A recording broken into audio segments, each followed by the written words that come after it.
Container एक मध्ये दोन द्रव्य ए आणि बी 5:1 या प्रमाणात आहे. तर कंटेनर 2 मध्ये ते 1:3 च्या प्रमाणात आहे. 1:1 प्रमाणात एबीचे मिश्रण मिळवण्यासाठी दोन कंटेनर मधील सामग्री कोणत्या प्रमाणात मिळवली पाहिजे लेकरांनो? अशा पद्धतीच्या अनेक संभाव्य प्रश्नांचा सराव करायचा असेल, खरंच तुम्ही कुठली स्पर्धा परीक्षा देत असाल, अवश्य चॅनल सबस्क्राईब करा, बेल आयकॉनची घंटी दाबा, जेणेकरून मी वेळोवेळी अपलोड केलेल्या संभाव्य अशा प्रश्नांचं नोटिफिकेशन तात्काळ तुम्हाला प्राप्त होईल. पर्याप्त वेळेमध्ये निर्धारित यश मिळवण्यासाठी सोबत गणितासंबंधी तुमच्या मनातील सर्व समस्या विचारण्यासाठी कॉम्पिटेटिव्ह एक्झाम ग्रुपमध्ये अवश्य सहभागी व्हा. तिथं तुम्हाला दररोज असंख्य अनलिमिटेड भरघोस प्रश्नांचा नित्य सराव करता येईल. प्रश्न कुठलाही असू द्या, प्रश्नातील केवळ 4-2 शब्द गुगलवर टाईप करा, प्रश्न सर्च करा, सापडतो. हा प्रश्न सोडवत असताना गोष्ट एबीची आणि कंटेनर 2 आहेत. लक्ष द्या, काही काही गोष्टी हे सगळं शहाणपण शिका. एबी लक्षात घ्या आणि हे कंटेनर, याला कंटेनर इथंच लिहा असं कंटेनर. आता हे कंटेनर 1, या कंटेनर 1 मध्ये एबी 5:1 या प्रमाणात आहे. एबी कशा आहेत तर 5:1 या प्रमाणात आहेत. इथं जर टोटल नावाची गोष्ट आम्ही मांडली, एबी 5:1 म्हणजे 5 ने किती, दोघां मिळून 6 भाग ठरतात. याचा अर्थ असा होतो की या कंटेनर 1 मध्ये ए 5/6 या प्रमाणात, तर बी 1/6 या प्रमाणात आहे. सद्यस्थितीत 6 भागापैकी 5 भाग ए आहे, 6 भागापैकी 1 भाग बी आहे. कंटेनर 1 ची गोष्ट. आता कंटेनर 2 मध्ये काय आहे, एबीचं मिश्रण 1:3 या प्रमाणात आहे. म्हणजे इथं कंटेनर 2 मध्ये 1:3 या प्रमाणात ते आहेत. याची जर बेरीज केली 3 आणि किती होते हो, 4 होते. याचा अर्थ असा की इथं ए 4 भागापैकी 1 भाग आहे, तर बी 3 भागापैकी 4 भाग आहे. आम्हाला प्रश्न असा विचारला की जर 1:1 प्रमाणात एबीचं मिश्रण मिळवायचं असेल तर दोन कंटेनर मधील सामग्री कोणत्या प्रमाणात मिळवली पाहिजे.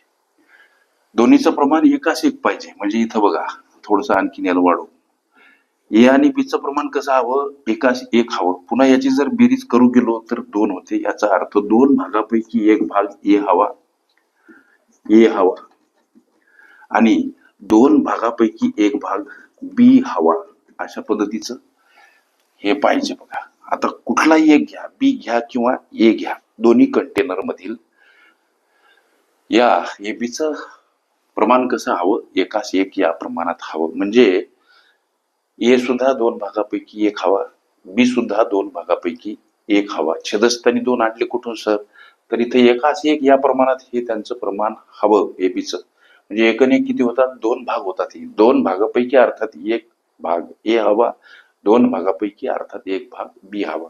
मग इथं 1/2 याची तुलना करा, बराबर याचं कंटेनर 2 मधलं प्रमाण काय आहे सद्यस्थितीचं, 1/4 आहे. इथे 1/4 ते असे मांडा. थोडस बारीक लिहितो लेकरांना, हे मावलं पाहिजे या उद्देशानं. आता ह्याच्यामधून 1/2 हे वजा करायचे लेकरांना, लक्ष द्या. ही गोष्ट, ह्या काही क्लुप्त्या पक्क्या लक्षात ठेवा. आता एचं कंटेनर 1 मधलं प्रमाण 5/6 आहे. 5/6 मांडा, इकडं मांडा 5/6, लक्ष द्या. आणि हे 1/2 इथं मांडा, वजा चिन्ह, लक्ष द्या. याची फक्त सोडवण करा, उत्तराप्रत पावलं टाका. 1/2 बराबर अपूर्णांक आहे आणि अपूर्णांकाची वजाबाकी करायची अंशामध्ये छेदामध्ये सुद्धा. म्हणजे 2 वजा चिन्ह 4 4 तिरप्या गुणाकारानं छेद समान करा. 2 4 4 मधात वजा चिन्ह, छेदस्थानी छेदाचा गुणाकार 4 8. इथं 6 6 वजा चिन्ह 2 10 आणि 6 12. लक्ष द्या. आता पुढे चला, 1/2 1/2 काऊन म्हणले, इथं ए आम्हाला कसा हवा, 2 भागापैकी 1 या प्रमाणात, लक्षात घ्या. म्हणून हे 1/2. कंटेनर 2 मधलं याचं प्रमाण 1/4, त्याच्यामधून हे 1/2 फक्त वजा करायचे. कंटेनर 1 मधलं याचं प्रमाण 5/6, लक्षात घ्या. इथं 1/2 मांडा वजा 5/6 अशा पद्धतीची ही योजना करा, लक्षात घ्या लेकरांनो. आता पुढे चला. 2 वजा 4, एक संख्या अधिक एक संख्या वजा, मोठ्या संख्येतून लहान संख्या वजा करत उत्तरासमोर मोठ्या संख्येच्या समोर असलेलं चिन्ह देणे, म्हणजे -2 अंशामध्ये -2 छेदस्थानी 8. आता इथं छेदस्थानी इथं काय येणार, -4 छेदस्थानी 12. लक्ष द्या लेकरांनो. आता हा भाग कसा जातो, तर 1/4 म्हणजे बेक बे बेचुकाट.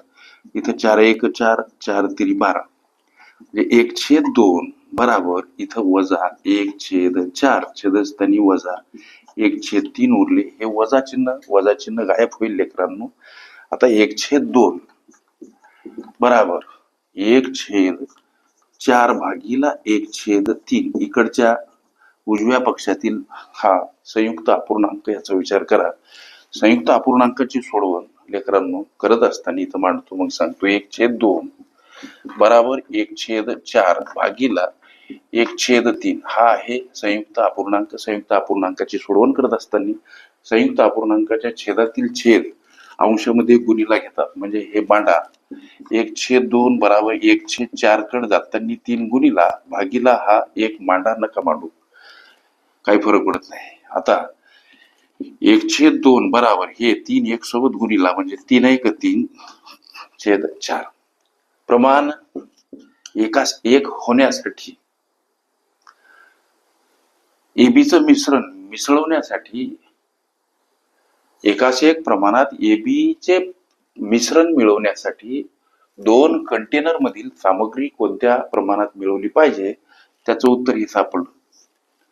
3/4 याला 3/4 असंही म्हणता येईल. हे तुमच्या प्रश्नाचं ॲक्युरेट आन्सर लेकरांनो. अशा पद्धतीच्या अनेक संभाव्य प्रश्नांचा सराव करायचा असेल, खरंच तुम्ही कुठली स्पर्धा परीक्षा देत असाल, अवश्य चॅनल सबस्क्राईब करा, बेल आयकॉनची घंटी दाबा, जेणेकरून मी वेळोवेळी अपलोड केलेल्या संभाव्य अशा प्रश्नांचं नोटिफिकेशन तात्काळ तुम्हाला प्राप्त होईल. ओके. मिश्रण गुणोत्तर ही माझी प्लेलिस्ट अवश्य बघा. त्यामध्ये विविध स्पर्धकांनी विविध अंगांनी विचारलेल्या संभाव्य अशा असंख्य प्रश्नांचा सराव तुम्हाला करता